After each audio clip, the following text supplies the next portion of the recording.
د یو ماشوم صحیح تربیت څومره فایدمن کیدای شي د لارې په یو ګوټ کې یو فقیر ناست دی یو وړه غوندې کټورۍ د ورسره او خیر غواړي په دغه کټورۍ کې تر اوسه پورې ډېر شی وړې او روغې روپۍ هم هغه راغونډې کړي دي او ناست دی د نورو روپو په تکل هم دغلته په دې کې د لارې د یو سر نه یو وړوکې غوندې کې د شپږو یا د 7 کالو ماشوم په یو سایکل باندې راشي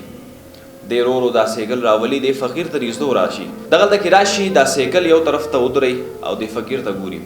فقیر په جسم باندې روغ جوړي په تنې باندې غټ او په قد باندې دنګ دغه فقیر دغلته کې ناستي او ماشوم یې ویني چې دا خو روغ موټ دی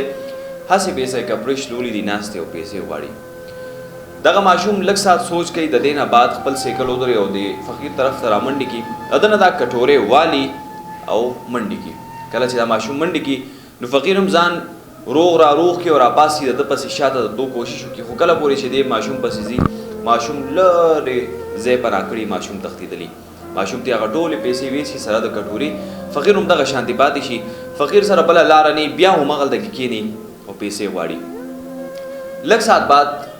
دغه ماشوم بیا د هغې لارې نه نمودار شي او راشي رو رو را رواني خو نه یې په لاس کې کټورۍ شته نه هغه ماتې روپۍ شته او نه روغې روپۍ شته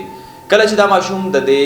فقیر ته نږدې راورسي نو د ده په لاس کې یو غټه تیلی چې په دې کې مختلف قسم د ماشومانو د خوراک هر څه چې پای کې چوینګم پاپړ ټافیانې مختلف شیزونه ماشوم ورته دغه شاپر رامخکې کړي چې دا والا دا خرڅوه خپل حلال روزګار کوه او د سوال نه ځان وساته په دې خبره باندې دغه فقیر ډېر زیات شرمنده شي